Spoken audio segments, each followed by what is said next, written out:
Nunca creí en las premoniciones, hasta que empezaron a hacerse realidad. En aquella gélida mañana de febrero, el aire sobre el aeropuerto de Krasnoyarsk parecía tan frágil como el cristal. -37 grados marcaba el termómetro en el edificio de la torre de control. Me froté las manos heladas y volví a revisar el parte meteorológico. El pronóstico no era alentador. Se acercaba un ciclón, pero según los cálculos, debíamos llegar a nuestro destino antes de que nos alcanzara. Gleb Arnaldovich, no me gusta nada esta idea, dijo Marat Shaimiev, mi copiloto, tamborileando nerviosamente con un lápiz sobre su tableta. ¿Quizá deberíamos posponer el despegue para mañana? Negué con la cabeza. Mañana podría ser demasiado tarde. A unos 200 kilómetros al norte de Yeniseisk, en la zona del puesto meteorológico abandonado de Verkhny Yartsev, un helicóptero privado se había estrellado. A bordo iban 3 geólogos y el piloto. La última señal de auxilio había llegado hacía 18 horas. Con cada hora que pasaba, sus posibilidades de sobrevivir en la taiga con esas temperaturas se desvanecían rápidamente. No puedo, Marat. Hay gente allí. Me abroché la chaqueta de vuelo. Si tú estuvieras en su lugar, ¿no querrías que vinieran a rescatarte, a pesar del tiempo? Marat suspiró. Tenía solo 26 años, 15 menos que yo. Un piloto talentoso, pero aún no entendía que a veces las reglas están hechas para romperse. Autorización de despegue concedida, Gleb Arnaldovich. La cabeza del controlador asomó por la puerta.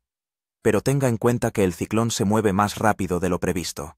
Tendrán un máximo de 5 horas para encontrarlos y regresar. Asentí y me dirigí a la salida.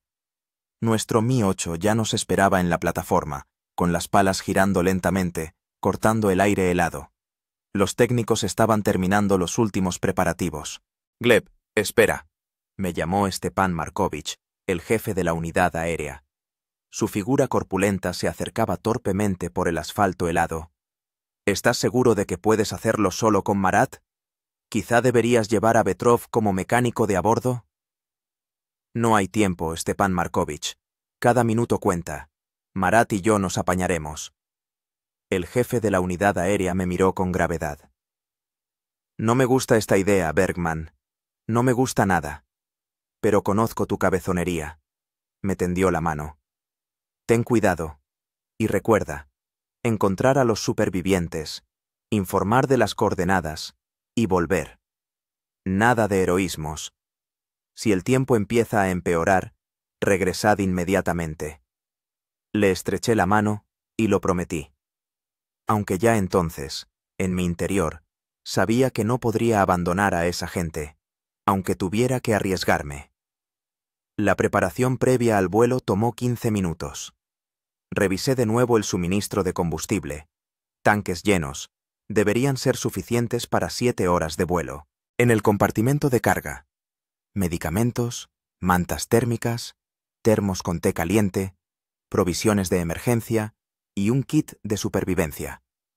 Por si tuviéramos que aterrizar y esperar a que mejorara el tiempo. Control. El aparato 479 solicita autorización para el despegue. Dije por el micrófono. Aparato 479.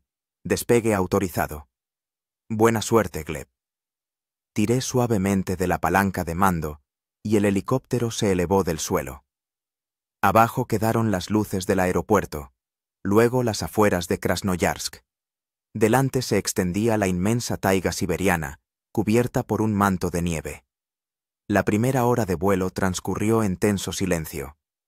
Marat vigilaba atentamente los instrumentos, yo pilotaba la máquina, tratando de mantener una altitud constante de 200 metros. La visibilidad era buena, pero en el horizonte ya se acumulaban pesadas nubes. El ciclón se acercaba. Gleb Arnaldovich, rompió el silencio Marat. ¿Y si no llegamos antes de que empiece la ventisca? Llegaremos, respondí lacónicamente, aunque yo mismo empezaba a dudarlo. Después de 2 horas de vuelo, el cielo se había oscurecido notablemente. Ya habíamos pasado Yeniseisk y habíamos puesto rumbo al noreste, hacia Verkhny Yartsev. Aparato 479. Habla control de Yeniseisk. Gleb, el ciclón se está intensificando. Recomiendo el regreso. Miré el mapa.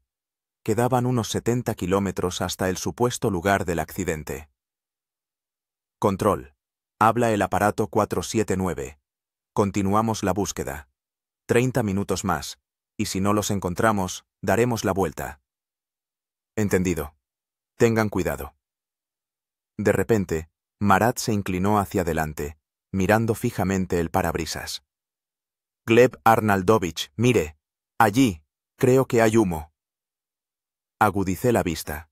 En efecto, entre la inmensa extensión blanca de la taiga se veía una fina columna de humo. Inmediatamente corregí el rumbo. Control. Hemos detectado indicios de una hoguera en el cuadrante D8. Estamos descendiendo para comprobar. Entendido. Aparato 479.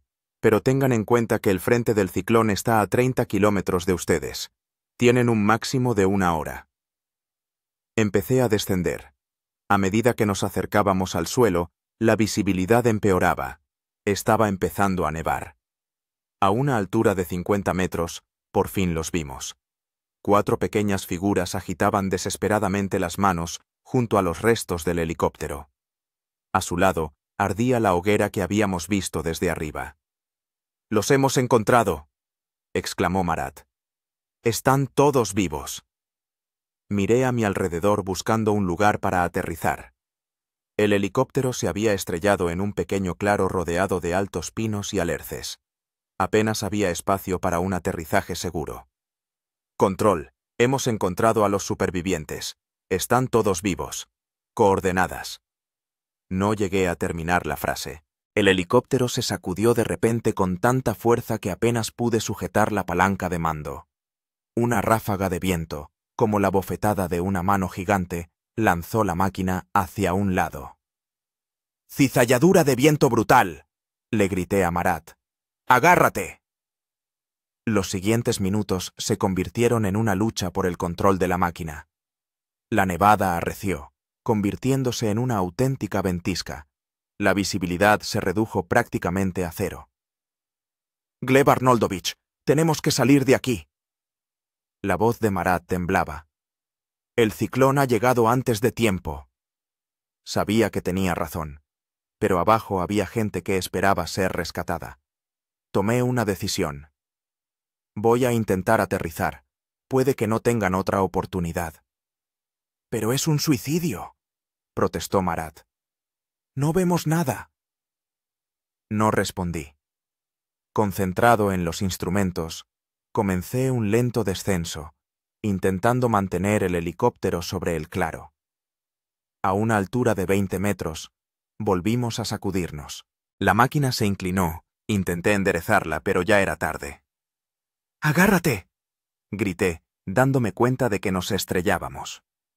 Lo último que recuerdo es un estruendo ensordecedor cuando las hélices del helicóptero se estrellaron contra las copas de los árboles, y el mundo se puso del revés. La conciencia regresaba lentamente, como emergiendo de las profundidades de un lago oscuro. Lo primero que volvió fue el oído. El aullido del viento, el crujido del metal, un siseo suave. Luego llegó el dolor. Sordo, pulsátil en el hombro izquierdo y agudo, lacerante en el costado derecho con cada respiración. Me obligué a abrir los ojos. La cabina del helicóptero se había convertido en un amasijo de metal retorcido. El parabrisas estaba roto, y a través de él entraba nieve. El panel de instrumentos estaba apagado, solo la iluminación de emergencia daba una tenue luz rojiza. Giré la cabeza y vi a Marat. Estaba colgado inmóvil de los cinturones de seguridad, su cabeza estaba echada hacia atrás de forma antinatural, y de su frente ensangrentada manaba sangre. «Marat». Mi voz sonó ronca y débil. «Marat, despierta». No hubo respuesta. Extendí la mano y le toqué el cuello, intentando encontrar el pulso. Nada. Una opresión me atenazó la garganta. Marat estaba muerto. Un joven con toda la vida por delante había muerto por mi decisión. Me desabroché los cinturones de seguridad e intenté moverme. El brazo izquierdo se movía con dificultad, probablemente una luxación de hombro. Una punzada aguda me atravesaba el costado derecho al respirar profundamente. Costillas rotas. Pero podía moverme, y eso era lo importante. El reloj del panel de instrumentos se había parado. Miré mi reloj de pulsera. El cristal estaba roto, pero el mecanismo funcionaba. Las 16:20. Llevaba inconsciente alrededor de media hora. Lo primero que tenía que hacer era salir de la cabina y evaluar la situación. La puerta estaba atascada. Tuve que salir por el parabrisas roto, lo cual, con el brazo dañado, resultó una tarea difícil. Cada movimiento provocaba dolor en las costillas, pero la adrenalina y la conciencia del peligro de la situación me daban fuerzas. Afuera rugía una ventisca. El viento lanzaba a la cara copos de nieve helados con tanta fuerza que tenía que entornar los ojos. La visibilidad. No más de 10 metros. El helicóptero yacía de lado, medio enterrado en un banco de nieve. Una de las hélices estaba completamente rota, la otra, doblada. La parte trasera se había desprendido y se encontraba a pocos metros del cuerpo principal. Di la vuelta al helicóptero, examinando los daños. El depósito de combustible, afortunadamente, no había explotado, pero goteaba combustible, dejando manchas oscuras en la nieve. Esto era peligroso. La más mínima chispa podría provocar un incendio. De vuelta en la cabina, lo primero que hice fue desconectar las baterías para evitar el riesgo de cortocircuito. Luego intenté ponerme en contacto con la torre de control a través de la radio, pero estaba muerta. La baliza de emergencia tampoco funcionaba. Su antena se había roto durante el accidente. Volví a mirar a Marat. Dejar su cuerpo allí, en la cabina destrozada, parecía mal, pero no tenía ni la fuerza ni la posibilidad de hacer nada al respecto ahora. Le quité la chaqueta de vuelo y le cubrí la cara. «Perdóname, Marat», susurré. «Volveré por ti». En el compartimento de carga reinaba el caos. Las cajas con medicamentos, provisiones y equipo estaban esparcidas por todo el espacio. Metódicamente comencé a recoger todo lo que pudiera ser útil para la supervivencia. Botiquín de primeros auxilios, ración de supervivencia, termos con té. Uno se rompió, pero el segundo se salvó. Saco de dormir, bengalas, brújula, mapa, linterna, cuchillo de caza, cerillas en un recipiente impermeable. Todo esto lo metí en una mochila que también encontré entre las cosas. El siguiente paso fue prestarme ayuda a mí mismo. Me coloqué el hombro dislocado, apretando los dientes por el dolor, y me puse un vendaje apretado. Las costillas simplemente las vendé, no podía hacer más. Del botiquín saqué analgésicos y antibióticos. Me tragué 2 pastillas, acompañándolas con té frío del termo. Solo después de esto pensé en las acciones futuras. ¿Dónde estoy? ¿Qué pasó con los geólogos que habíamos ido a rescatar? ¿A qué distancia estoy del asentamiento más cercano? Saqué el mapa y la brújula. Si creemos las últimas coordenadas antes del accidente, estaba a unos 200 kilómetros al noreste de Yeniseisk. El asentamiento más cercano es el mismo puesto meteorológico abandonado de Verkhny Yartsev, pero allí no vive nadie desde hace muchos años. El siguiente punto es el asentamiento maderero de Nizhny Kerb, pero está a no menos de 120 kilómetros en línea recta a través de la taiga. ¿Una operación de rescate? Sin duda, cuando no regresemos ni nos pongamos en contacto, empezarán la búsqueda. Pero con un ciclón tan virulento, podría llevar días, si no semanas. Además, sin una baliza de emergencia en funcionamiento, será extremadamente difícil encontrarme. Eché un vistazo al exterior. La ventisca se intensificaba. La temperatura caía en picado. Creo que ya habrá alcanzado los 40 bajo cero. Con este tiempo, uno no dura mucho sin refugio. El helicóptero podría servir como refugio temporal, pero el riesgo de incendio debido a una fuga de combustible era demasiado grande. Tenía que encontrar otro lugar y encender un fuego mientras aún pudiera moverme. Recordé a los geólogos que habíamos ido a rescatar. Su campamento debía estar en algún lugar cercano. Los habíamos visto antes del accidente. Si logro encontrarlos, las posibilidades de supervivencia aumentarán considerablemente. La decisión estaba tomada. Revisé una vez más el contenido de la mochila, me puse los guantes de repuesto que encontré en el compartimento de carga, me ajusté bien la capucha de la chaqueta y salí. El viento casi me tira al suelo. La nieve me cegaba, el frío llegaba a los huesos al instante. Saqué la brújula, determiné la dirección aproximada en la que debían estar los geólogos y avancé, moviendo las piernas con dificultad en la nieve profunda. La visibilidad era tan mala que temía perder de vista el helicóptero y perderme. Tuve que volver y encontrar una cuerda en el kit de emergencia. Un extremo lo até al tren de aterrizaje del helicóptero, el otro a mi cinturón. Así podía alejarme una distancia igual a la longitud de la cuerda, unos 50 metros, y, en caso de fracaso, volver atrás. La búsqueda resultó infructuosa. Recorrí todo el perímetro al que podía llegar con la cuerda, pero no encontré rastro alguno de personas ni de un campamento. O bien los geólogos estaban más lejos de lo que podía llegar con la cuerda, o bien la ventisca ya había borrado toda huella. En cualquier caso, continuar la búsqueda en esas condiciones era un suicidio. Regresé al helicóptero, temblando de frío. Tenía que construir urgentemente un refugio y encender un fuego, o simplemente me congelaría hasta morir antes del amanecer. A unas decenas de metros del lugar del accidente, vi un árbol caído que formaba un toldo natural. Esto podría ser la base para un refugio. Desaté la cuerda del helicóptero y la até ahora al árbol para no perder la orientación en la ventisca.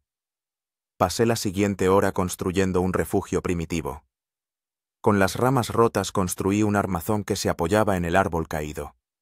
Lo cubrí por encima con ramas de abeto, que corté con un cuchillo.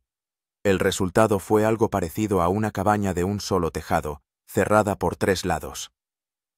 Orienté la entrada en la dirección opuesta al viento. Encender un fuego en esas condiciones parecía imposible, pero sabía que no sobreviviría sin él. Recogí ramas secas bajo el árbol caído, donde había menos nieve, y construí un pequeño hogar con piedras. Como yesca, utilicé corteza de abedul, que arranqué con dificultad del abedul más cercano, y un trozo de trapo engrasado del kit de emergencia. Los dedos no respondían por el frío, las cerillas se rompían, el viento apagaba la llama. Solo al 5º intento logré encender el fuego y mantenerlo con cuidado hasta que se hizo más fuerte. Cuando la llama finalmente se encendió, sentí que se me saltaban las lágrimas de alivio. Acercé más ramas al fuego, creando una reserva para la noche, y me metí en mi primitivo refugio. Desenrollé el saco de dormir, saqué el termo con té. El líquido ya se había enfriado, pero aún así me pareció un néctar divino para mi garganta reseca. Solo ahora, cuando las necesidades primarias estaban satisfechas, me permití ser plenamente consciente de la situación. Estaba solo en medio de la taiga siberiana, a 200 kilómetros del asentamiento más cercano, con un suministro limitado de comida y medicinas, en medio de un ciclón invernal. Las posibilidades de un rescate rápido tendían a 0. Saqué el mapa y, a la luz de la linterna, volví a estudiar la zona. Si el mapa era correcto, a 15 kilómetros al este fluía el río Sim, un afluente del Yenisei. A lo largo de los ríos suele haber cabañas de cazadores y chozas de invierno. Si logro llegar al río y moverme a lo largo de él hacia el sur, tarde o temprano debería encontrar gente. Pero primero tenía que sobrevivir a esta noche. Eché ramas al fuego, me envolví en el saco de dormir y apoyé la espalda contra el tronco del árbol caído. El dolor en las costillas y el hombro se había atenuado gracias al analgésico, pero el frío seguía calando hasta los huesos. La noche prometía ser larga. Me desperté por mi propia tos, me dolía la garganta. Cada inhalación resonaba con dolor en las costillas rotas. El fuego casi se había apagado, hacía un frío insoportable en el refugio. Con dificultad, salí del saco de dormir, cubierto por una fina capa de escarcha, y eché al fuego las últimas ramas de la reserva preparada. El reloj marcaba las 6 de la mañana. Había pasado unas 12 horas medio dormido, despertándome periódicamente para echar leña al fuego. La ventisca había amainado durante la noche, pero el frío, al parecer, solo había aumentado. El cielo en el este empezaba a clarear. Amanecía un nuevo día. Lo primero que hice fue examinar mis heridas. El hombro estaba hinchado y me dolía al moverlo, pero al menos podía usarlo. Las costillas me punzaban con cada inspiración profunda. Tendría que respirar con cuidado. En la frente noté una costra de sangre seca. Debí hacerme una brecha al caer, pero la herida era superficial. Volví a tomar un analgésico y antibióticos, acompañándolos con los restos de té del termo. Tenía que decidir qué hacer a continuación.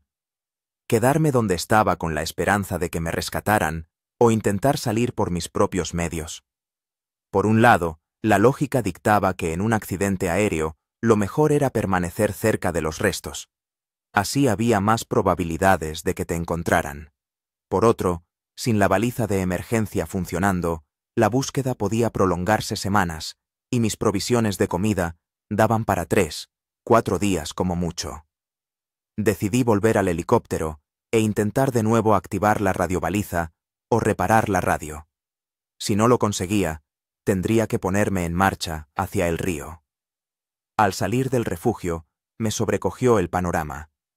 La ventisca había amainado, el cielo se había despejado, y en la penumbra matinal se extendía ante mí una majestuosa vista de la taiga invernal. Un mar infinito de árboles nevados que se perdía en el horizonte. En otra situación, me habría maravillado ante esta belleza austera, pero ahora solo me inspiraba inquietud. Tenía que superar esos kilómetros interminables. Llegué al helicóptero siguiendo mis huellas de ayer, que ya estaban empezando a cubrirse. Dentro no había cambiado nada. Marat seguía colgado inmóvil de los cinturones de seguridad, cubierto con la chaqueta. Sentí una punzada de conciencia. Tenía que enterrarlo, pero ¿cómo hacerlo en el suelo helado sin herramientas? Decidí al menos colocar su cuerpo de forma más digna.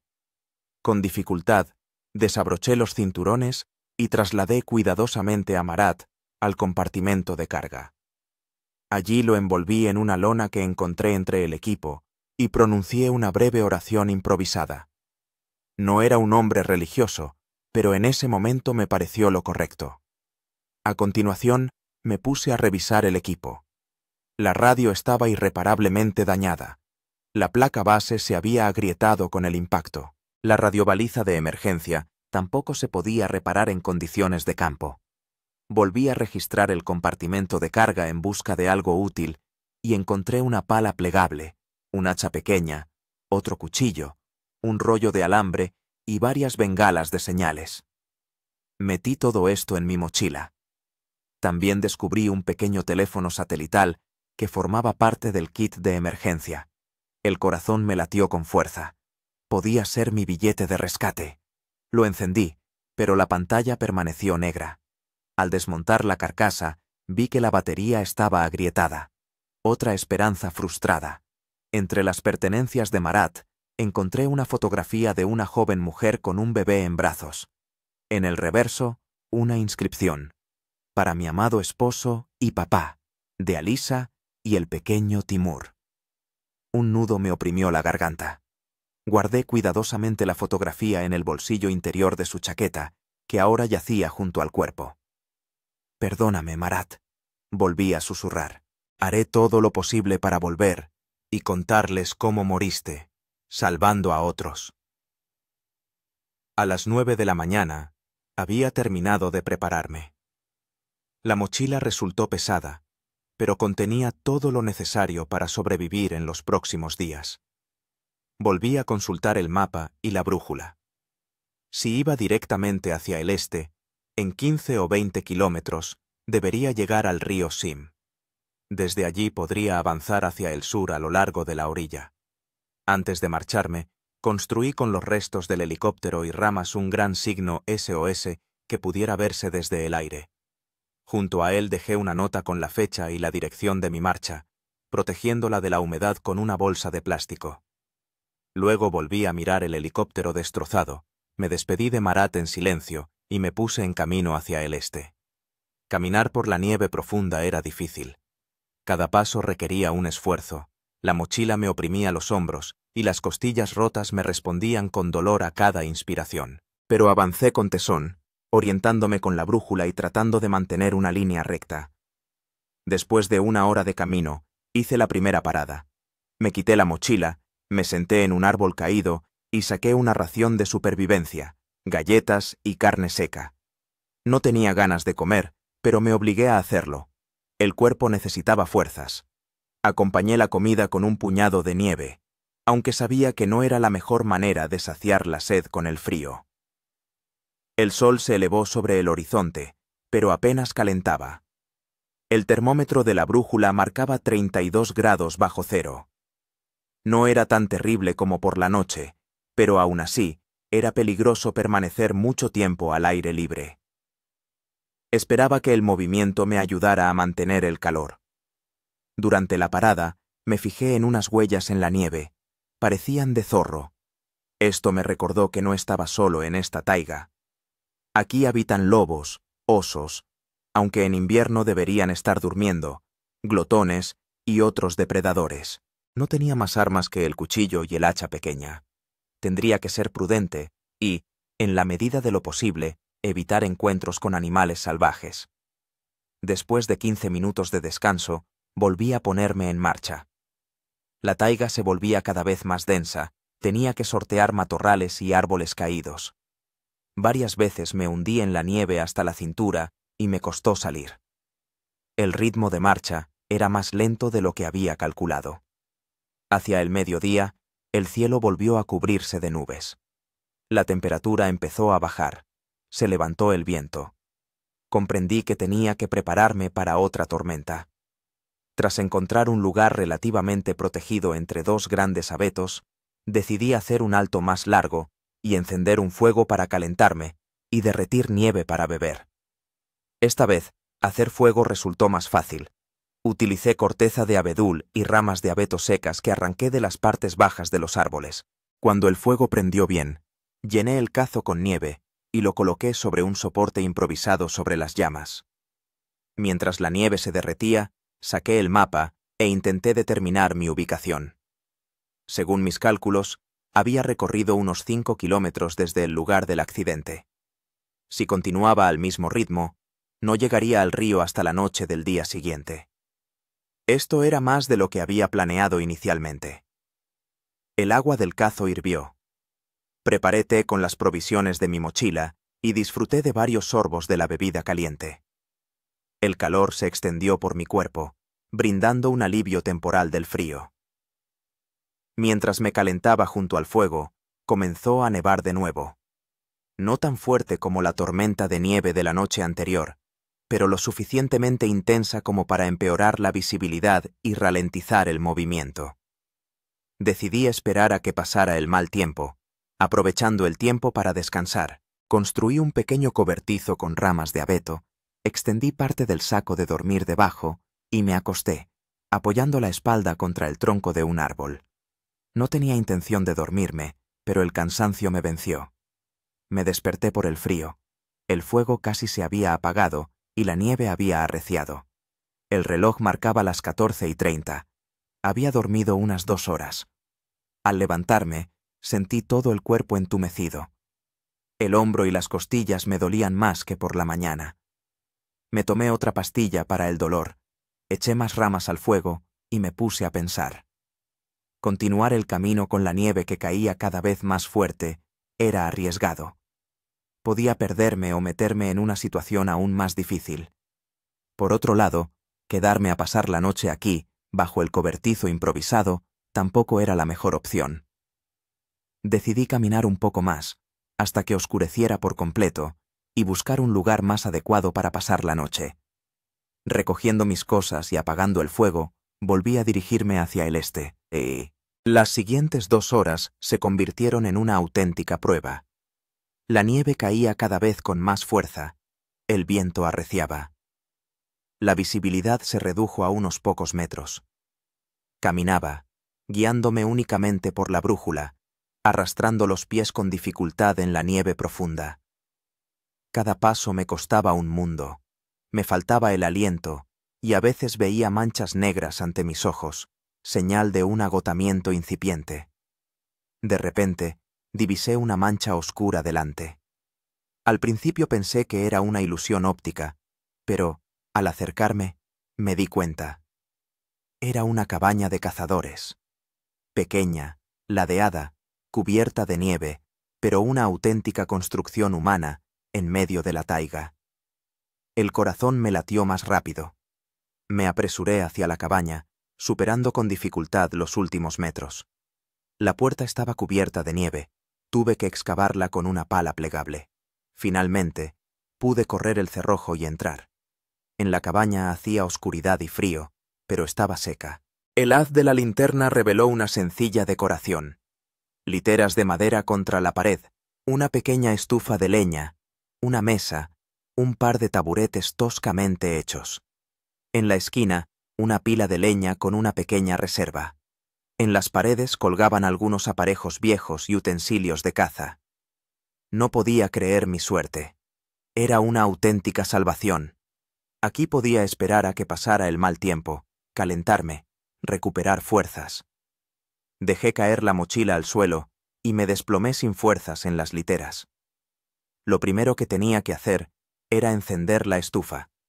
Por suerte, junto a ella había cerillas y corteza de abedul para el encendido. Al parecer, el visitante anterior se había preocupado por el siguiente huésped, como es costumbre entre los habitantes de la taiga. Preparé cuidadosamente el encendido, añadí unos cuantos troncos de la pila de leña y lo prendí. La madera seca prendió rápidamente y pronto la pequeña estufa comenzó a irradiar un calor bendito. Mientras la cabaña se calentaba, examiné el lugar con más atención. En un estante encima de la mesa encontré provisiones, un paquete de sémola, una lata de carne estofada, sal, cerillas en un embalaje hermético. Debajo de las literas, más leña y una manta vieja, pero limpia. En la pared colgaba un mapa de la zona, aparentemente mucho más detallado que el mío. Me quité la ropa de abrigo mojada y la colgué para que se secara junto a la estufa. Luego saqué el cazo, lo llené de nieve y lo coloqué sobre la estufa. Mientras el agua se calentaba, estudiaba el mapa encontrado. Según él, la cabaña estaba a unos 8 kilómetros del río Sim. En el mapa, también estaban marcadas otras cabañas de cazadores, situadas a lo largo del río a intervalos de 10 a 15 kilómetros. Esto me daba esperanza. Podía moverme de un refugio a otro, sin arriesgarme a pasar la noche al aire libre. El agua hirvió, y preparé té, añadiéndole un poco de azúcar de mis provisiones. La bebida caliente y el calor de la estufa me devolvieron la vida gradualmente. Saqué una ración de comida seca de la mochila y cené con apetito, decidiendo no tocar las provisiones del anterior propietario, ya que podían serle útiles a él o a otros viajeros. Después de la cena, volví a examinar mis heridas. El hombro se había hinchado más. En las costillas había aparecido un hematoma. Desinfecté las abrasiones con un antiséptico del botiquín y me puse un vendaje nuevo. Afuera ya había oscurecido. La nevada había arreciado. El viento aullaba en la chimenea, pero dentro de la cabaña hacía calor y era relativamente acogedor. Decidí quedarme aquí esta noche y, si el tiempo lo permite, mañana por la mañana continuar mi camino hacia el río. Eché leña a la estufa, extendí el saco de dormir sobre el catre y me acosté, cubriéndome con una manta que encontré para darme más calor. El cansancio hizo mella y caí en un sueño profundo y sin sueños. Me desperté con el silencio. Después de 2 días de aullidos incesantes del viento y el ruido de la ventisca, este silencio me pareció ensordecedor. Abrí los ojos y tardé en darme cuenta de dónde estaba. Luego lo recordé.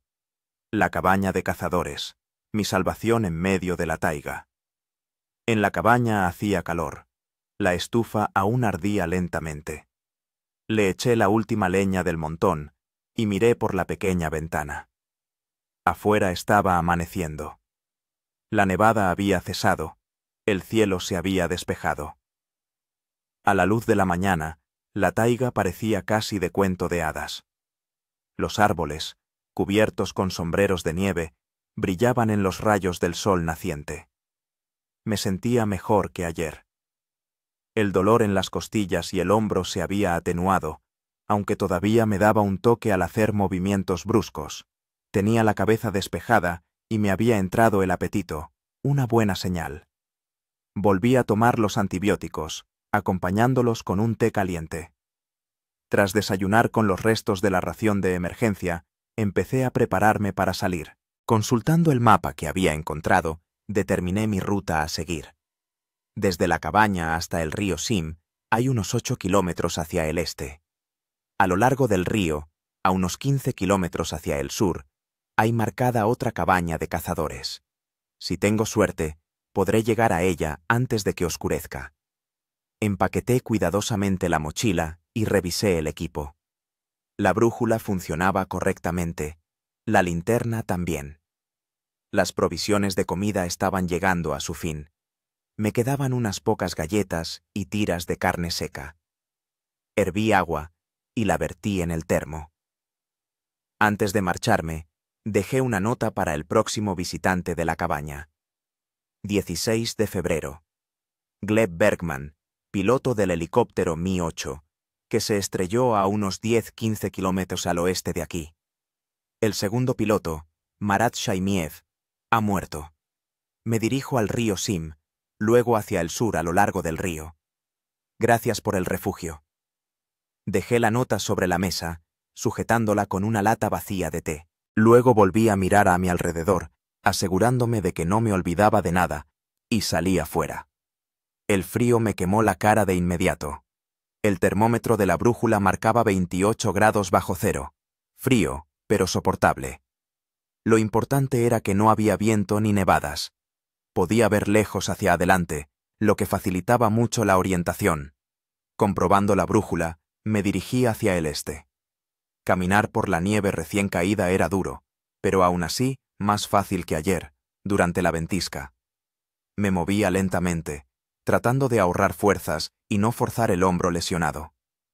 Después de aproximadamente una hora de camino, vi una huella de moto de nieve que cruzaba mi ruta de norte a sur. La huella era reciente, probablemente dejada esta mañana o la noche anterior. Eso significaba que había gente cerca. Me detuve a reflexionar. ¿Seguir la huella de la moto de nieve o continuar mi camino hacia el río? Después de pensarlo un poco, decidí atenerme al plan original. La huella se dirigía en una dirección desconocida y podría perder tiempo y energías valiosas siguiéndola sin resultado. El río Sim era un punto de referencia fiable y era más probable que a lo largo de él encontrara gente o un refugio. Continué mi camino hacia el este, consultando periódicamente la brújula. El bosque se fue aclarando gradualmente, lo que facilitó el movimiento. 3 horas después de salir de la cabaña, hice un alto. Me senté en un árbol caído, saqué el termo con té y una galleta. Mientras descansaba, examiné cuidadosamente los alrededores. Por delante, a aproximadamente 1 kilómetro de distancia, se veía una especie de cortafuegos o una brecha natural en la masa forestal. Posiblemente fuera el río o un afluente. Me animé. Si realmente era el Sim, entonces estaba avanzando más rápido de lo que había calculado. Después de descansar 15 minutos, continué mi camino con nuevas fuerzas. Media hora después, mis sospechas se confirmaron. Por delante brillaba la superficie helada del río. Aceleré el paso, tanto como me permitían las fuerzas, y pronto llegué a la orilla. Delante de mí se extendía el río Sim, cubierto de hielo y nieve. Su anchura era de unos 100 metros. La orilla opuesta era empinada, con tramos abruptos. Mi orilla era más suave, con árboles dispersos. Consulté el mapa. Aparentemente, estaba aproximadamente donde suponía. Ahora tenía que moverme río abajo, hacia el sur, para llegar a la cabaña marcada en el mapa al caer la noche. Caminar por la orilla era mucho más fácil que a través del bosque. La nieve aquí era más compacta y no me hundía tan profundamente. Además, no tenía que rodear constantemente árboles y arbustos. Mantuve un buen ritmo, parando cada hora para un breve descanso.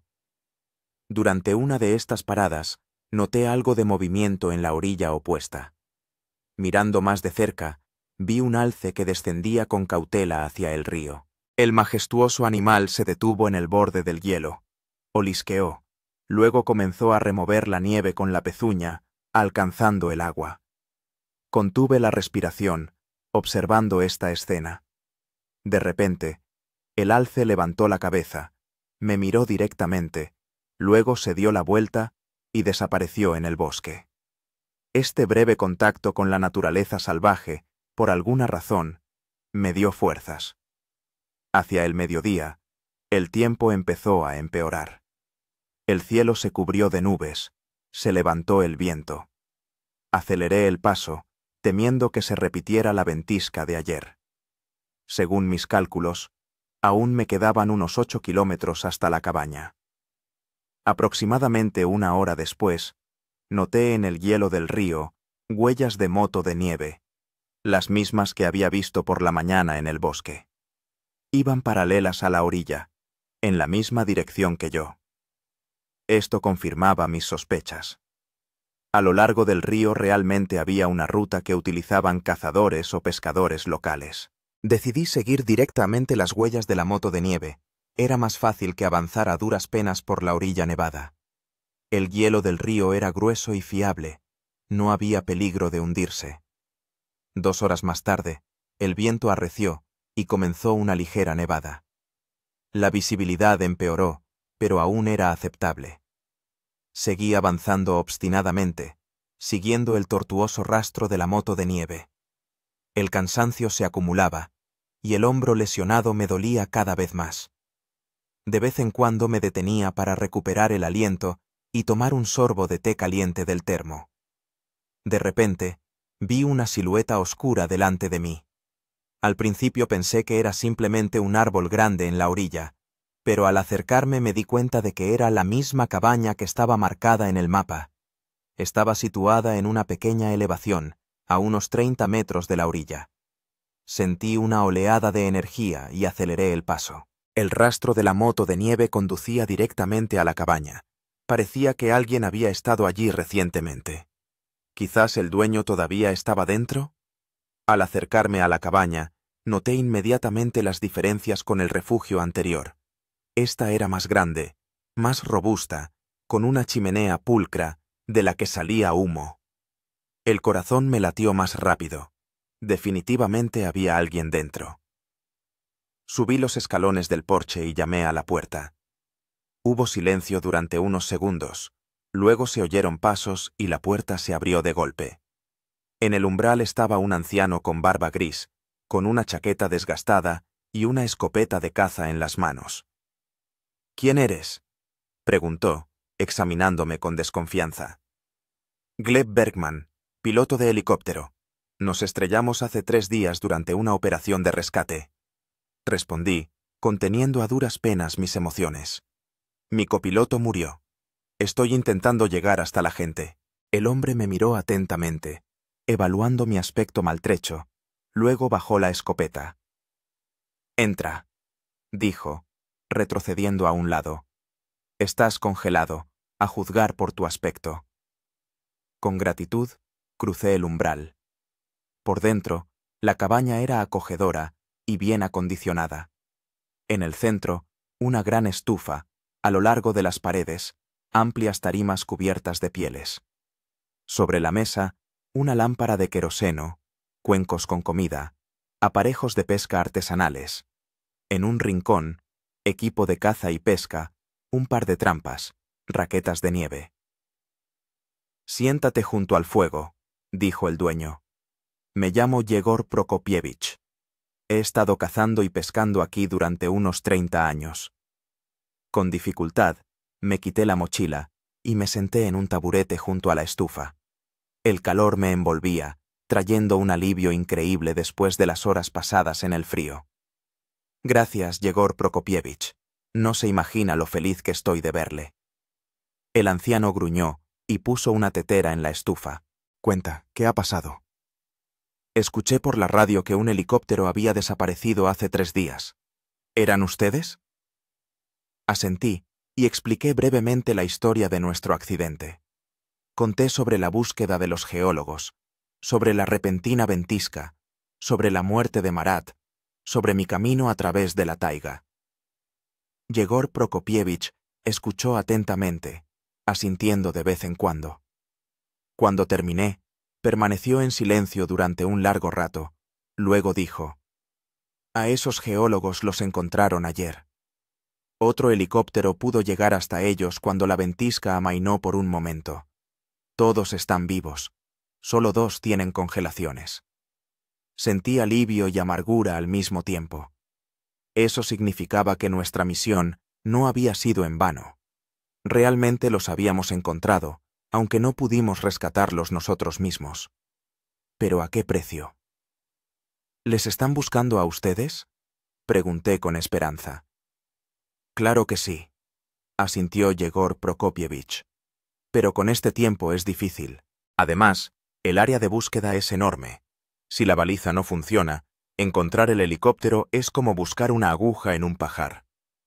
Puso delante de mí un cuenco con una sopa de pescado caliente y un trozo de pan. Come. Necesitas fuerzas. Luego examinaremos tus heridas. La sopa estaba deliciosa, sustanciosa, con grandes trozos de pescado. No me daba cuenta de lo hambriento que estaba hasta que empecé a comer. El pan era casero, un poco duro, pero extraordinariamente sabroso después de días de raciones secas. ¿Tiene una radio?, pregunté con esperanza entre sorbos. ¿Podría contactar con los rescatistas? Yegor Prokopievich negó con la cabeza. La tenía, pero se rompió hace una semana. La batería se agotó y no tengo una nueva. Yo mismo iba a ir a Nizhny Kerb en moto de nieve dentro de 3 días para comprar provisiones. Mi corazón se hundió. Tenía tantas esperanzas de poder informar de mi paradero y pedir ayuda. Por otro lado, incluso sin radio, mi situación había mejorado significativamente. Tenía un techo, comida y dentro de 3 días, la posibilidad de llegar a una población. Después de la cena, Yegor Prokopievich examinó mis heridas. Sus manos ásperas y callosas eran sorprendentemente cuidadosas. «Tienes las costillas rotas con seguridad», dijo, palpando mi costado. 2, tal vez 3. Tenías el hombro dislocado, pero lo colocaste bien. Ahora solo tienes los ligamentos estirados. Sanará. Sacó del cofre un frasco con un ungüento que olía a hierbas y grasa de oso. Esto aliviará el dolor y acelerará la curación. Mi abuelo aún la preparaba según la receta antigua. No quise discutir. En estos lugares, la medicina tradicional a menudo resultaba más eficaz que los medicamentos modernos. El ungüento realmente me alivió. El ardor se convirtió en un calor agradable y el dolor comenzó a remitir. Mientras Yegor Prokopievich curaba mis heridas, yo examinaba la cabaña. En la pared colgaba un antiguo mapa de la región, mucho más detallado que el mío. Junto a él había varias fotografías en marcos hechos a mano. En una de ellas, un joven Yegor Prokopievich aparecía junto a una mujer hermosa y 2 muchachos adolescentes. ¿Su familia?, pregunté, señalando la fotografía. El rostro del anciano se ensombreció por un instante. Sí. Mi esposa Ana, mis hijos Stepan y Grigori. Ana murió hace 15 años de cáncer. Stepan vive en Krasnoyarsk. Trabaja como ingeniero. Grisha se fue a Moscú. Se dedica a algún negocio. Rara vez vienen. En su voz se percibía un dolor añejo por la soledad. Comprendí que este hombre, a pesar de su severidad externa, sufría la ausencia de sus seres queridos. ¿Y por qué está usted aquí, en la taiga? Pregunté con cautela. Podría mudarse a Krasnoyarsk con su hijo. Yegor Prokopievich sonrió con amargura. Lo intenté. Aguanté 2 meses en un apartamento de la ciudad y escapé de vuelta. Aquí está mi vida, mi libertad. La taiga es como una segunda esposa. Estricta pero justa. Siempre sabes qué esperar de ella. Terminó de vendarme y se acercó a la estufa para echar leña. Túmbate en la tarima, descansa. Mañana decidiremos qué hacer. Agradecí la oferta. La tarima, cubierta de pieles, me pareció un lujo después de 2 noches a la intemperie. Me acosté, me tapé con la manta que me ofreció y casi al instante caí en un sueño profundo. Me desperté con el fuerte crepitar de la leña en la estufa. A través de la pequeña ventana de la cabaña aún estaba oscuro. Me levanté en la tarima, frunciendo el ceño por el dolor en las costillas, y vi a Yegor Prokopievich, que ya estaba atareado en la mesa preparando el desayuno. ¿Despertaste?, preguntó al notar mi movimiento. ¿Cómo te sientes? Mejor, gracias, respondí, sentándome con cuidado. ¿Qué hora es? Las 6 de la mañana. Siempre me levanto temprano, es la costumbre. Puso sobre la mesa un cuenco con gachas humeantes. Come mientras esté caliente. Hoy tenemos que decidir qué hacer. Agradecí el cuenco. Las gachas eran sencillas, de cebada con trozos de carne seca, pero después de días a base de raciones de supervivencia me parecieron increíblemente sabrosas. ¿Qué pasa con la moto de nieve?, pregunté entre cucharadas. Usted dijo que pensaba ir a Nizhny Kerb dentro de 3 días. Yegor Prokopievich frunció el ceño. Ese es el problema. Ayer comprobé el pronóstico con mi viejo barómetro. Parece que se avecina un ciclón serio. Si no salimos hoy, podríamos quedarnos atrapados aquí durante 1 semana, o incluso más. Dejé la cuchara, perdiendo repentinamente el apetito. Otra semana en la taiga significaba que la búsqueda podría cesar. Podrían declararme muerto, por no hablar de que el cuerpo de Marat permanecería todo este tiempo en el helicóptero destrozado. ¿Cuántas horas hay hasta Nizhny Kerb en moto de nieve?, pregunté. Si el tiempo es bueno, 6 o 7 horas. Pero somos 2. La moto de nieve es vieja y además llevamos carga. Podría llevarnos todo el día. Reflexioné. Había un riesgo, pero la alternativa, quedarnos aquí otra semana, me parecía aún peor. Creo que deberíamos intentar salir hoy, dije con decisión. Si vemos que el tiempo empeora, siempre podemos volver o encontrar otro refugio por el camino. Yegor Prokopievich me miró atentamente y luego asintió. Estoy de acuerdo, pero ten en cuenta que el camino será duro. Con tus costillas y tu hombro no lo vas a pasar bien. Aguantaré, le aseguré. No es la primera vez que tengo que superar el dolor. Después del desayuno, empezamos a prepararnos. Yegor Prokopievich sacó de un cofre una chaqueta cálida con forro de piel y me la tendió. La tuya es demasiado fina para un viaje largo.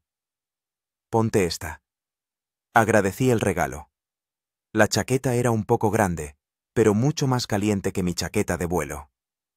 También me dio un gorro de piel y guantes forrados con piel. Mientras me cambiaba, Yegor Prokopievich reunía las cosas necesarias: comida, herramientas, piezas de repuesto para la moto de nieve, armas. Todo esto lo empaquetaba cuidadosamente en grandes sacos de lona.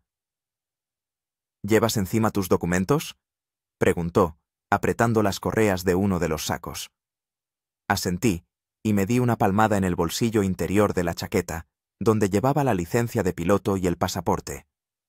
Según las instrucciones, los pilotos siempre deben llevar sus documentos, incluso durante el vuelo. Bien, en Nizhny Kerb hay una comisaría de policía y un centro médico. Informaremos inmediatamente del accidente y llamaremos a los rescatistas para evacuar el cuerpo de tu compañero. Sentí un nudo en la garganta al mencionar a Marat, pero me contuve. Habrá tiempo para el duelo más tarde. Ahora había que concentrarse en la supervivencia.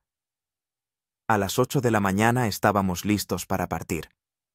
Yegor Prokopievich sacó la moto de nieve de un pequeño cobertizo junto a la cabaña. Era un modelo antiguo Buran, una máquina fiable, aunque desgastada por años de uso en condiciones extremas.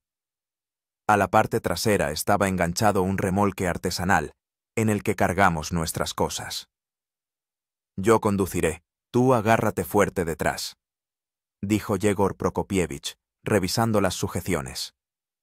«Si te cansas o te encuentras muy mal, dame un toque en el hombro y paramos». Asentí con la cabeza y me senté con cuidado en el asiento trasero de la moto de nieve. Yegor Prokopievich arrancó el motor al segundo intento. La máquina tembló, soltó una nube de gases de escape y rugió, lista para el viaje. Salimos del patio de la cabaña y nos dirigimos hacia el sur por el río helado. La primera hora de trayecto fue relativamente cómoda. La superficie del hielo era lisa y la moto de nieve avanzaba con suavidad. Me agarré a las asas especiales a los lados del asiento, intentando no forzar el hombro lesionado. El cielo estaba despejado, pero en el horizonte se divisaba una oscura franja de nubes. Yegor Prokopievich las miraba de vez en cuando por encima del hombro y veía la inquietud en su rostro. Después de unas 2 horas de camino, nos detuvimos para un breve descanso. Estiramos las extremidades entumecidas, comimos pan con carne seca y lo acompañamos con té caliente del termo. «El ciclón se acerca más rápido de lo que pensaba», dijo Yegor Prokopievich, mirando al cielo. «Tenemos que acelerar». Miré en la misma dirección. La oscura franja de nubes se había convertido en una pared continua que avanzaba implacablemente desde el norte. «¿Cuánto falta para Nizhny Kerbia?», pregunté. «Unas 5 horas, si no hay problemas», respondió. «Pero con este tiempo, cualquier cosa puede pasar». Nos apresuramos a recoger y continuamos el viaje. La moto de nieve ahora iba más rápido, dando botes en las irregularidades. Cada sacudida resonaba con dolor en mis costillas, pero apreté los dientes y aguanté. Después de 1 hora, el río hizo un brusco giro y entramos en un estrecho brazo. Aquí el hielo era menos fiable, con zonas derretidas y grietas. Yegor Prokopievich conducía la moto de nieve con cuidado, sorteando los lugares peligrosos. De repente, se escuchó un crujido y la parte delantera de la moto de nieve se hundió. Yegor Prokopievich aceleró bruscamente, sacando la máquina del hielo que comenzaba a ceder. Salimos a una zona más gruesa, pero el motor empezó a fallar. «¡Mierda!», maldijo Yegor Prokopievich, deteniendo la moto de nieve. «Parece que ha entrado agua en el carburador». Se bajó del asiento y empezó a revisar el motor. Yo también descendí, haciendo una mueca de dolor en el costado. «¿En qué puedo ayudar?», pregunté. «Alcánzame las herramientas de la bolsa que hay en el remolque», respondió, sin dejar de examinar. Saqué una pequeña caja de herramientas y se la pasé. Yegor Prokopievich pasó los siguientes 30 minutos desmontando y limpiando el carburador. Yo le ayudé en lo que pude, alcanzándole herramientas y piezas. Finalmente, el motor volvió a funcionar sin problemas. Pero durante la reparación, el tiempo había empeorado. El cielo estaba completamente cubierto de nubes, y comenzó a nevar. El viento se hacía más fuerte a cada minuto. «Tenemos que darnos prisa», dijo Yegor Prokopievich, secándose las manos con un trapo.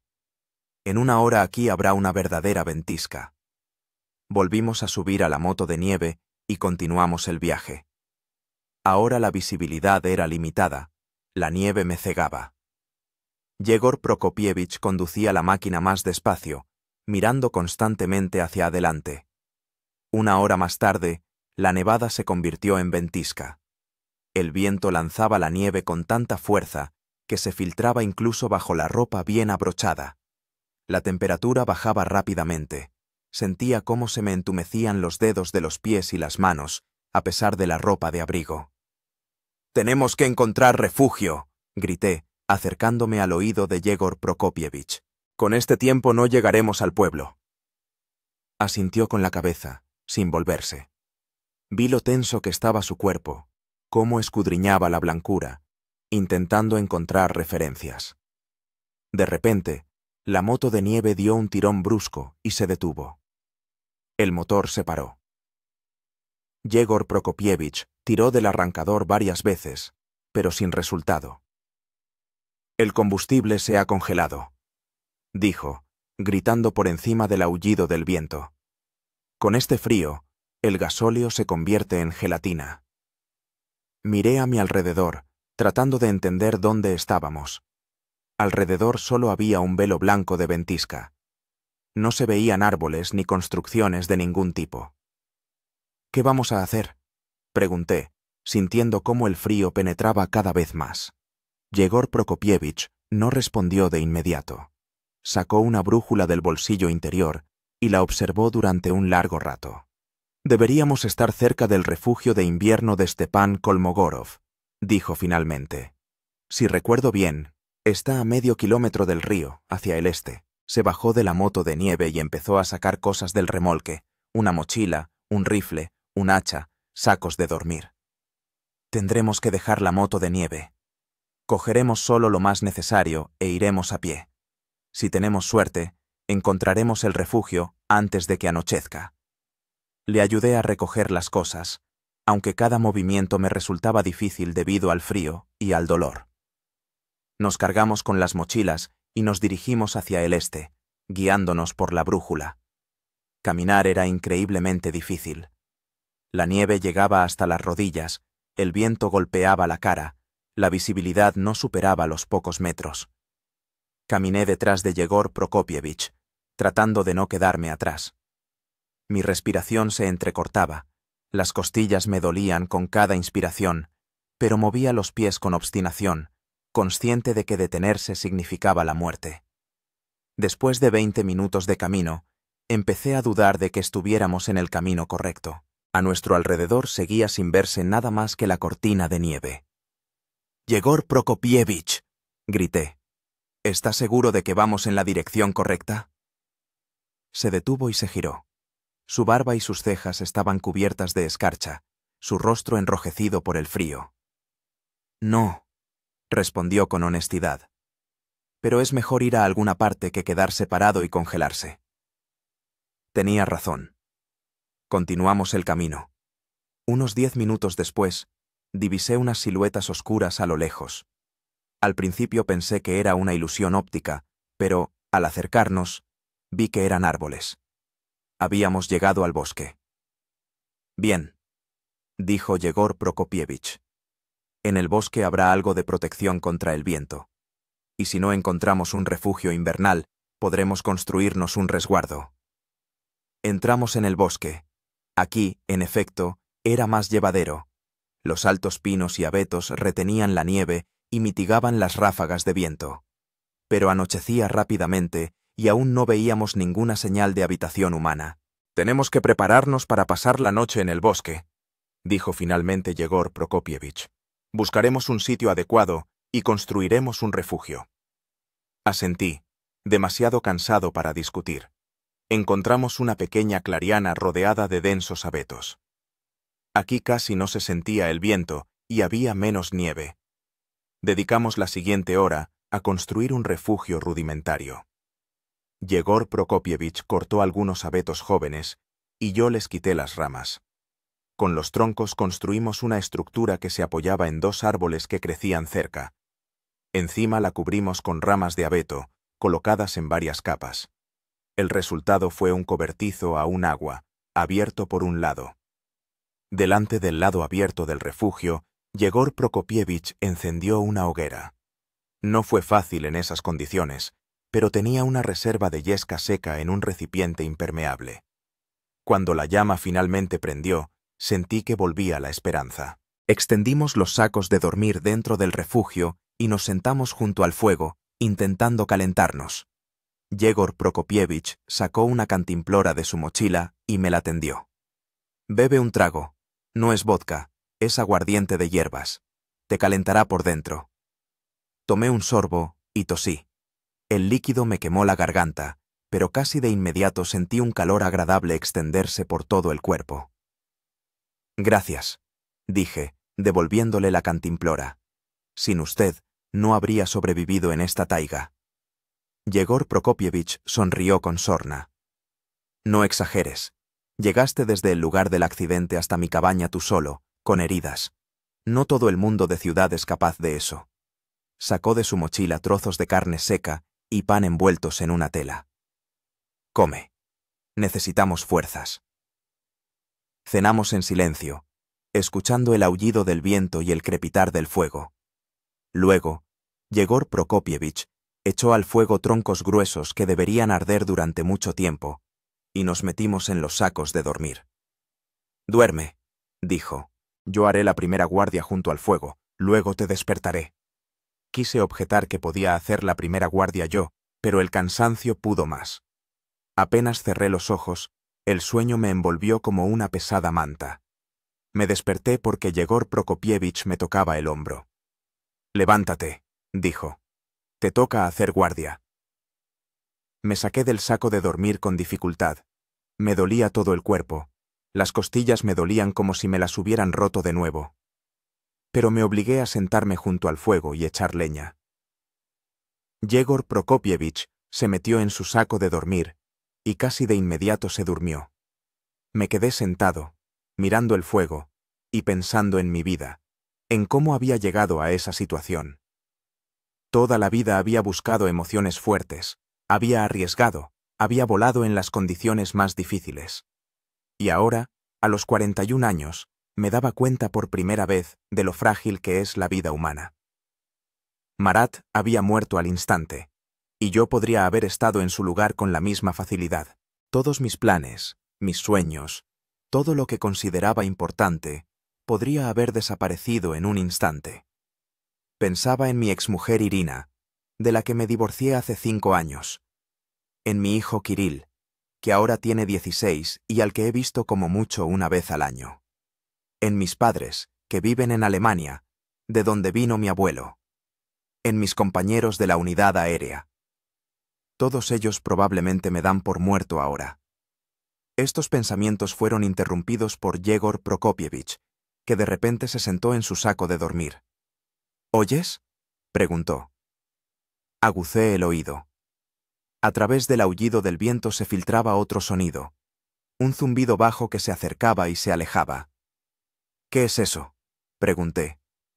Una moto de nieve, respondió Yegor Prokopievich, saliendo rápidamente del saco de dormir. Alguien está atravesando el bosque. Agarró el rifle y disparó al aire. El sonido del disparo resonó por el bosque, ahogando por un instante el aullido del viento. Nos quedamos quietos, escuchando. El zumbido de la moto de nieve cesó, luego se reanudó, pero ahora se acercaba. Yegor Prokopievich disparó otra vez. Al cabo de unos minutos, vimos la luz de los faros filtrándose a través de los árboles y el manto de nieve. La moto de nieve se detuvo al borde de la clariana. 2 personas con monos térmicos se bajaron y se acercaron a nosotros. ¿Yegor Prokopievich?, preguntó uno de ellos, levantando la visera de su casco. ¿Ha sido usted quien ha disparado? Sí, Vasily, respondió Yegor Prokopievich. ¿Cómo nos has encontrado con este tiempo? Nicolás y yo estamos buscando el helicóptero desaparecido, respondió Vasily. Oímos los disparos y decidimos comprobar. Dirigió su mirada hacia mí. ¿Y ustedes? Gleb Bergman, el piloto de ese mismo helicóptero, respondí. Mi segundo piloto murió en el accidente. Estaba intentando llegar a un lugar habitado. Vasily y Nicolás intercambiaron una mirada. Así que le está buscando toda la región de Krasnoyarsk, exclamó Vasily. Los equipos de rescate, la policía, los cazadores locales, todo el mundo está en alerta. Sentí un nudo en la garganta. Me estaban buscando. No me habían abandonado, no me habían dado por perdido. Podemos llevarlo hasta Nizhny Kerb, dijo Nikolai. Tenemos 2 motos de nieve, hay espacio de sobra. Desde allí nos pondremos en contacto con el centro de operaciones de rescate. Yegor Prokopievich asintió. Vayamos preparándonos. Cuanto antes salgamos, mejor. Recogimos nuestras cosas rápidamente, apagamos la fogata y nos subimos a las motos de nieve. Yo me senté detrás de Vasily, Yegor Prokopievich, detrás de Nikolai. Las motos de nieve arrancaron, hendiendo la cortina de nieve con la luz de los faros. El camino hasta Nizhny Kerb nos llevó unas 3 horas. Avanzábamos lentamente, deteniéndonos a menudo para comprobar la dirección con el GPS. La ventisca no amainaba, pero los experimentados conductores guiaban las máquinas con seguridad a través del bosque y por el río helado. Finalmente, a lo lejos aparecieron las luces del poblado. En mi vida había estado tan contento de ver signos de civilización. Entramos en la calle principal y nos detuvimos frente a un edificio con el letrero Administración. Dentro hacía calor y había buena luz. Nos recibió el jefe del poblado, un hombre mayor con ojos bondadosos. «Gracias a Dios, los encontraron», exclamó, estrechándome la mano. «Voy a ponerme en contacto inmediatamente con el Centro de Operaciones de Rescate en Krasnoyarsk». Mientras él llamaba por teléfono satelital, el médico local examinaba mis heridas. Fisuras en las costillas, esguince en los ligamentos del hombro, congelación de 1er grado en los dedos de las manos y los pies, enumeraba. Pero, en general, para ser alguien que ha sobrevivido a un accidente aéreo y a varios días en la taiga, está usted en excelente forma. Me curó las heridas, me puso vendas nuevas y me dio un analgésico. Luego me dieron un plato de sopa caliente y té con miel. El jefe del poblado regresó con noticias. «El helicóptero vendrá a buscarlos tan pronto como el clima lo permita», dijo. «Presumiblemente, mañana al mediodía. Mientras tanto, pueden descansar en nuestra posada».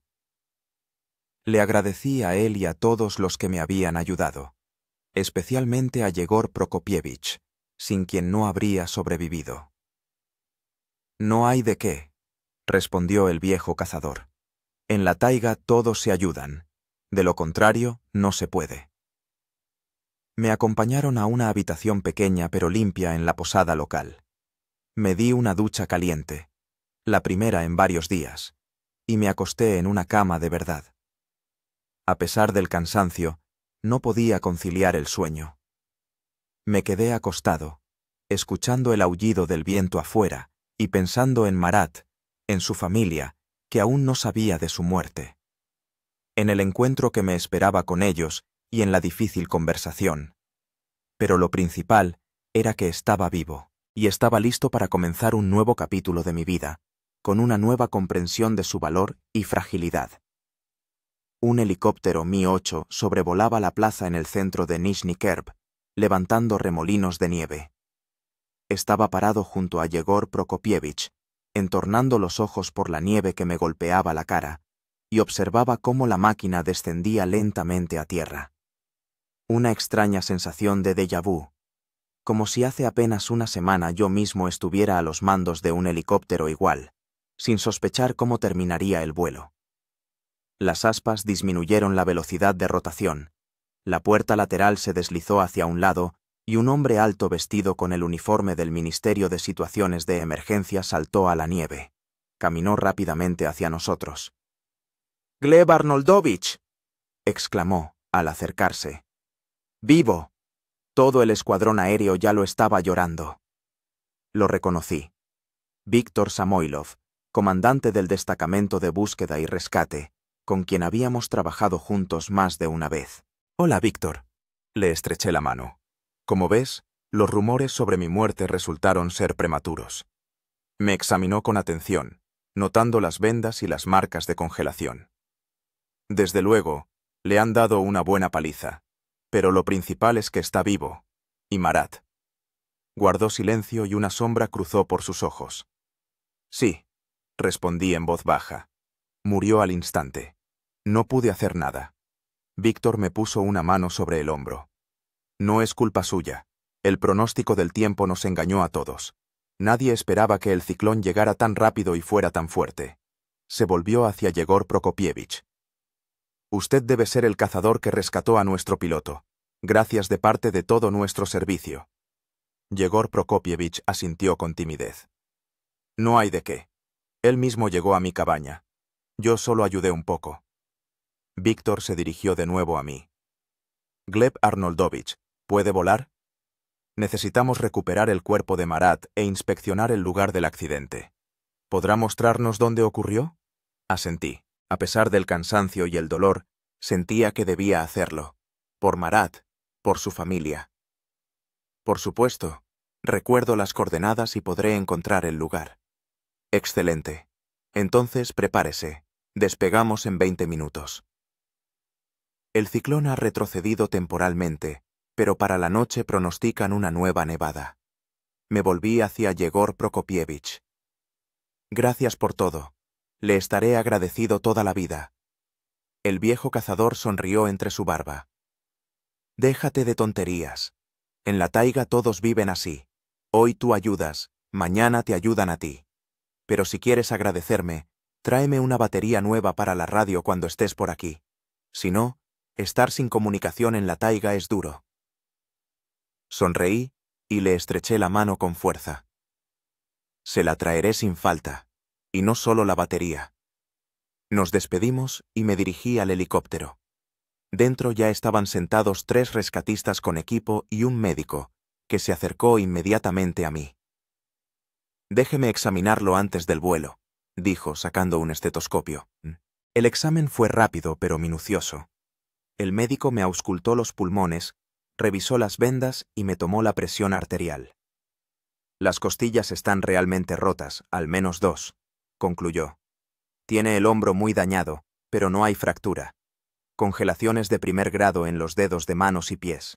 En Krasnoyarsk tendrá que ser hospitalizado para un examen completo. Pero puede volar, si se siente con fuerzas. Le aseguré que podría. Víctor dio la orden al piloto, y el helicóptero comenzó a ascender. Yo estaba sentado junto a la ventanilla, viendo cómo Nizhny Kerb se hacía cada vez más pequeño. En el borde del poblado, distinguí la figura de Yegor Prokopievich, que estaba de pie, apoyado en su rifle, y nos miraba partir. El helicóptero puso rumbo al noreste, hacia donde, en la taiga, yacían los restos de nuestra máquina y el cuerpo de Marat. Saqué el mapa y le mostré a Víctor la ubicación aproximada del accidente. En algún lugar por aquí, en la zona del puesto meteorológico abandonado de Verkhny Yartsev, nos estrellamos al principio de la ventisca. La visibilidad era casi nula. Víctor asintió y transmitió la información al piloto. El helicóptero volaba a una altura de unos 300 metros.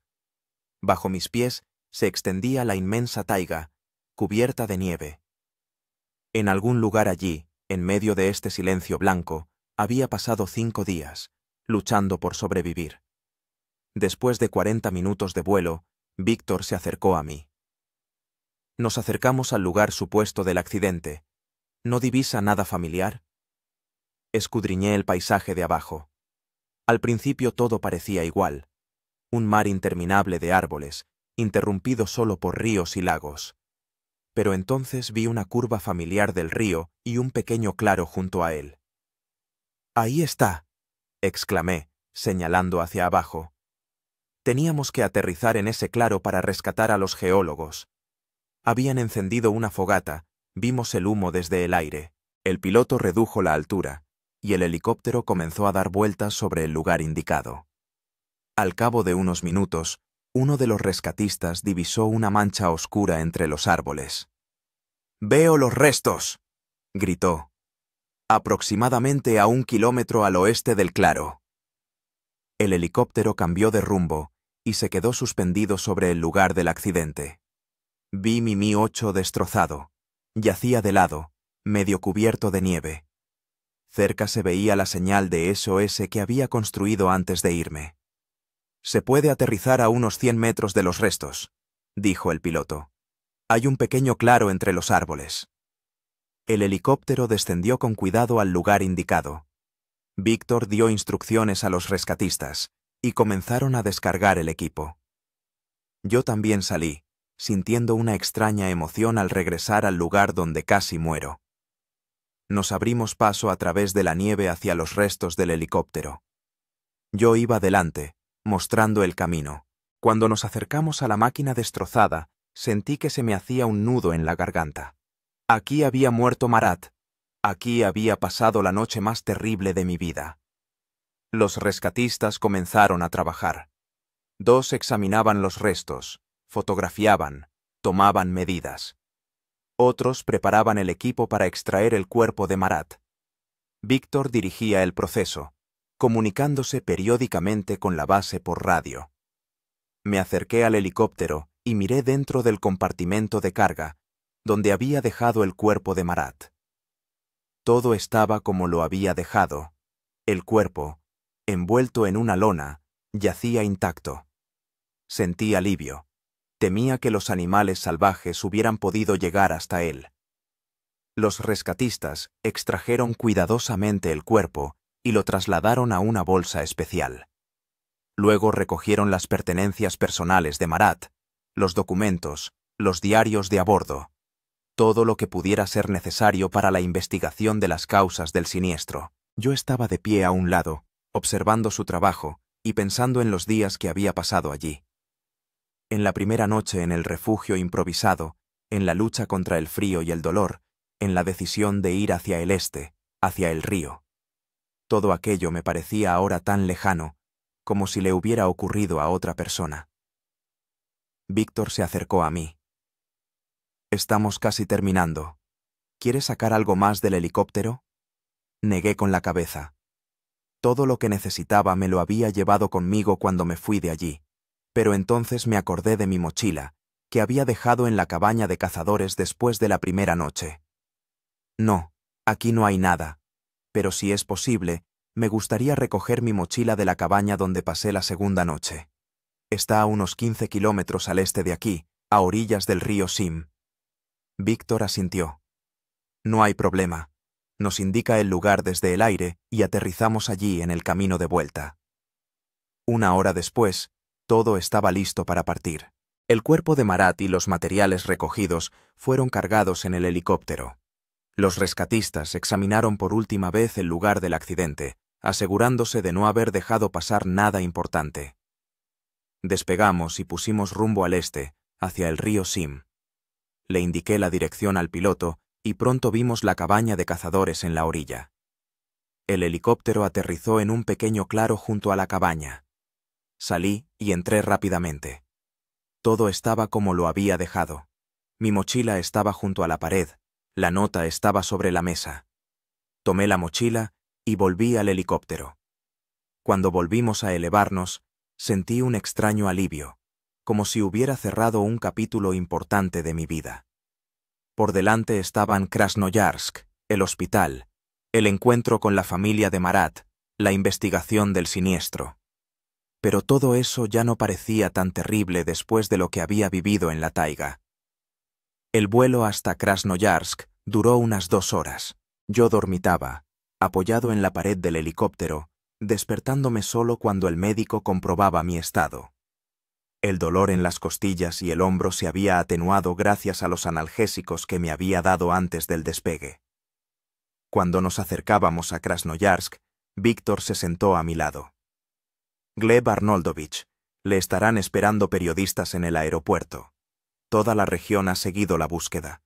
Su rescate es una auténtica sensación. ¿Está preparado para ello?» Suspiré. Lo que menos me apetecía en ese momento era tratar con la prensa, pero entendía que era inevitable. Para ser sincero, no mucho, pero lo llevaré bien. Solo que me dejen ver primero a mis superiores y a la familia de Marat. Víctor asintió. «Se lo diré. Intentaremos protegerle de una atención excesiva». El helicóptero comenzó a descender sobre el aeropuerto de Krasnoyarsk. Abajo vi una multitud de personas, ambulancias, coches de policía. En cuanto aterrizamos, una ambulancia se acercó directamente al helicóptero. La puerta se abrió y vi a Stepan Markovich, el jefe del destacamento aéreo. Su rostro, normalmente severo, estaba desfigurado por la emoción. «¡Gleb!», exclamó, ayudándome a bajar. «Gracias a Dios que estás vivo».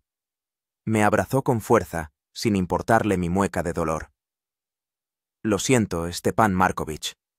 dije en voz baja. No pude salvar a Marat. Se apartó y me miró a los ojos. No es culpa tuya.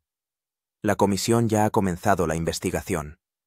Los datos preliminares indican que el servicio meteorológico cometió un grave error en la predicción. El ciclón llegó 6 horas antes y fue mucho más potente de lo que se preveía. Me ayudó a subir a la ambulancia. Los médicos ya estaban ocupados a mi lado, preparando un gotero y comprobando mis constantes vitales.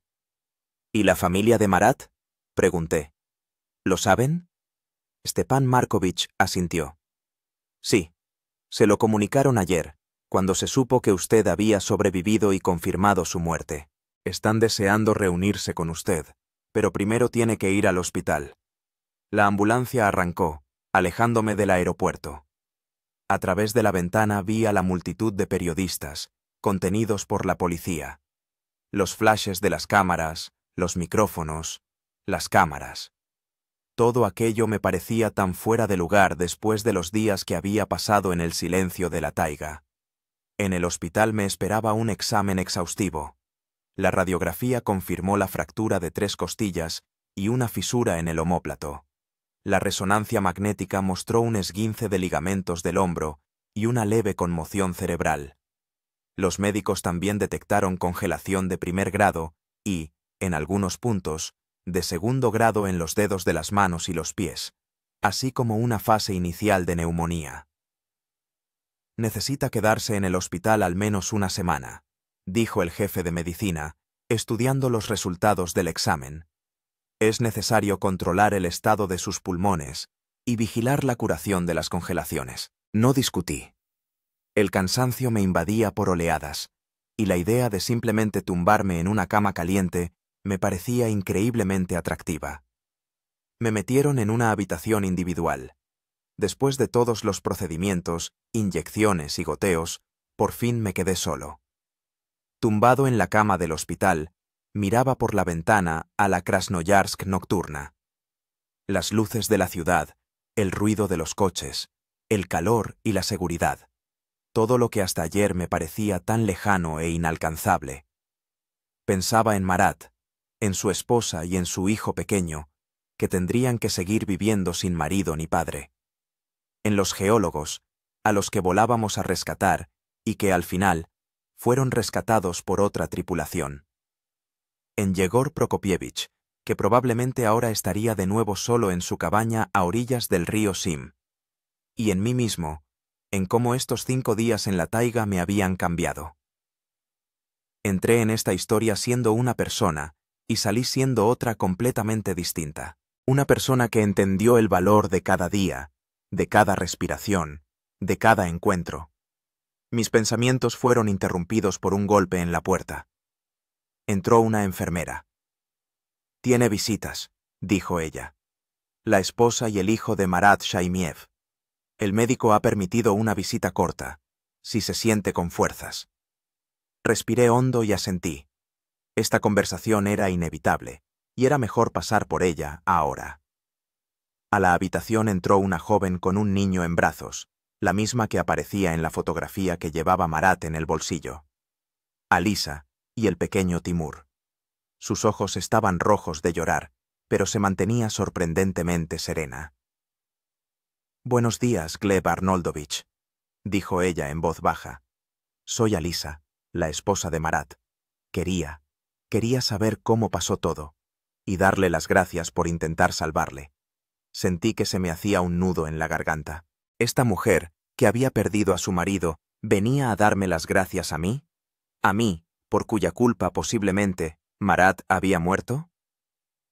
«Siéntese, por favor», dije, señalando una silla junto a la cama. «Le contaré todo lo que recuerde». Y se lo conté. Sobre cómo vimos a los geólogos, cómo decidimos aterrizar a pesar del empeoramiento del tiempo, sobre la repentina ráfaga de viento, sobre la caída, sobre cómo Marat murió al instante, sin sufrir, sobre cómo enterré su cuerpo antes de irme, cómo recé por él, aunque nunca había sido una persona religiosa. Alisa escuchaba, abrazando con fuerza a su hijo, que dormía plácidamente, ajeno a la tragedia. Cuando terminé, permaneció en silencio durante un largo rato, luego dijo: «Gracias por la verdad. Marat siempre decía que usted era el mejor piloto con el que había volado. Estaba orgulloso de trabajar con usted». Sacó un pequeño bulto de su bolso. «Esto es para usted». Marat quería regalárselo por su cumpleaños el mes que viene, pero ahora creo que le gustaría que lo tuviera usted. Desenrollé el bulto. Dentro había un reloj de pulsera, sencillo pero fiable, con una inscripción grabada en el reverso. Para Gleb Arnoldovich, de un alumno agradecido, M. Echa. Él mismo lo eligió y encargó la inscripción. Dijo a Lisa: «Decía que usted le había enseñado todo lo que sabía sobre volar». No pude contener las lágrimas. Me recorrían las mejillas, cayendo sobre la almohada. Alisa también lloraba, pero en silencio, intentando no despertar al niño. «No me lo merezco», dije al fin. «Si no hubiera sido por mi decisión de volar con ese tiempo, Marat estaría vivo». Alisa negó con la cabeza. «Marat me hablaba de usted, de cómo salvó a la tripulación y a los pasajeros al aterrizar un helicóptero con un motor averiado en una minúscula plataforma en las montañas. De cómo sacó a un geólogo herido de la taiga cuando todos los demás se negaban a volar por el clima. Le admiraba y quería ser como usted». Y ese día tomó su decisión: volar para salvar a la gente, sabiendo el riesgo que corría. Se levantó, arreglando cuidadosamente la manta sobre el niño dormido. «No se culpe, Gleb Arnoldovich. Marat no le culparía. Y yo tampoco. Ese era su destino». Se inclinó y me besó en la mejilla. «Recupérese, y sepa que siempre tendrá una familia con nosotros. Timur debe saber del hombre que fue el último que vio a su padre con vida». Se marchó, dejándome sumido en una confusión de sentimientos. Miré el reloj que tenía en las manos y pensé en Marat, en su bondad, en su confianza en mí, en que debía seguir viviendo no solo por mí, sino también por él. En los días siguientes me visitaron compañeros del destacamento aéreo, representantes de la Comisión de Investigación del Accidente, periodistas, a los que, finalmente, accedí a recibir tras la insistencia de Stepan Markovich. Pero la mayoría del tiempo permanecí solo, recuperando fuerzas y reflexionando sobre mi futuro. Al quinto día en el hospital me visitó mi hijo Kirill. Había volado desde Moscú, donde vivía con su madre después de nuestro divorcio. Un adolescente de 16 años, tan parecido a mí en mi juventud, estaba de pie en la puerta de la habitación, indeciso para entrar. «Hola, papá», dijo al fin. «¿Puedo?» «Claro, hijo». Intenté sentarme más erguido sobre las almohadas. «Me alegro de verte». Se sentó torpemente en el borde de la cama. «Mamá no quería dejarme venir.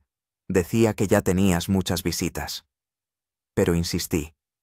Guardamos silencio durante un rato, sin saber de qué hablar.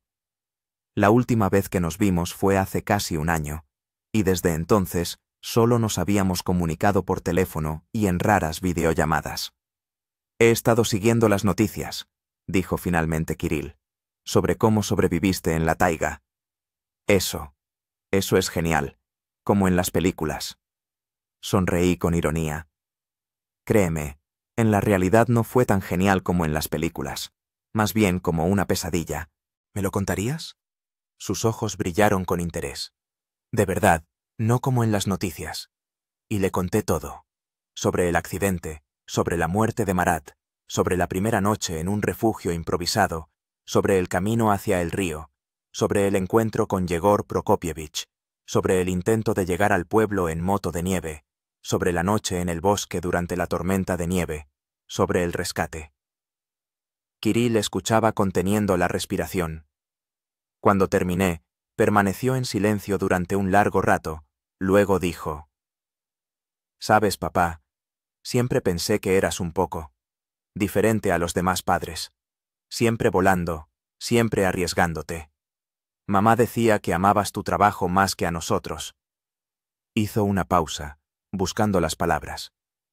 Pero ahora lo entiendo. Haces lo que debes. Salvas a la gente, te arriesgas por los demás. Y estoy orgulloso de ti. De verdad. Esas palabras significaron para mí más que todos los premios y elogios que había recibido en mi carrera. Le tendí la mano y le apreté el hombro. Gracias, hijo. Significa mucho para mí. Hablamos durante varias horas más, sobre sus estudios, sobre sus planes para el futuro, sobre mi trabajo. Por primera vez en muchos años, realmente hablamos, en lugar de intercambiar frases formales. Antes de irse, Kirill preguntó: «Papá, ¿puedo ir a verte durante las vacaciones de verano?» No por una semana, como siempre, sino todo julio. Sentí como mi corazón se llenaba de calor. Claro que sí, hijo. Me haría mucha ilusión. Cuando se fue, me quedé mirando por la ventana la puesta de sol durante un largo rato. 5 días en la taiga me habían cambiado para siempre. Había perdido a un amigo y colega, pero quizás había encontrado a un hijo. Había pasado por el infierno del frío, el dolor y la soledad. Pero salí de él con una nueva comprensión de la vida y su valor. Una semana después, me dieron el alta del hospital. Stepan Markovich me esperaba en la entrada y me llevó a casa. De camino me informó de que la comisión había terminado la investigación y había dictaminado que el accidente fue el resultado de circunstancias de fuerza mayor. Nadie fue considerado culpable, ni el servicio meteorológico, ni yo como comandante de la tripulación. «Te han dado una licencia para recuperarte», dijo Stepan Markovich. 3 meses con el sueldo completo. Luego el reconocimiento médico y, si todo está bien, la vuelta a los vuelos. Asentí. La idea de volver a los cielos ya no despertaba el mismo entusiasmo de antes, pero sabía que pasaría. Volar es mi vida, mi vocación. Pero ahora volaré de otra manera, con una nueva comprensión de la responsabilidad hacia aquellos que están a mi lado y hacia aquellos que me esperan en tierra. En casa, lo primero que hice fue sacar el mapa del krai de Krasnoyarsk y buscar el río Sim. Allá, en una pequeña cabaña a orillas de algo, vivía un hombre al que le debía la vida. Decidí que, en cuanto me recuperase, lo primero que haría sería visitar a Yegor Prokopievich. Le llevaría no solo una batería nueva para la radio, sino todo lo que pudiera necesitar en la taiga. Mientras tanto, me limitaba a sentarme junto a la ventana de mi apartamento, contemplando la ciudad y reflexionando sobre lo cerca que a veces conviven la vida y la muerte, sobre lo sutil que es la línea que las separa, y sobre el hecho de que cada día es un regalo que hay que apreciar. Sobreviví a la taiga. Ahora tenía que aprender a vivir de nuevo.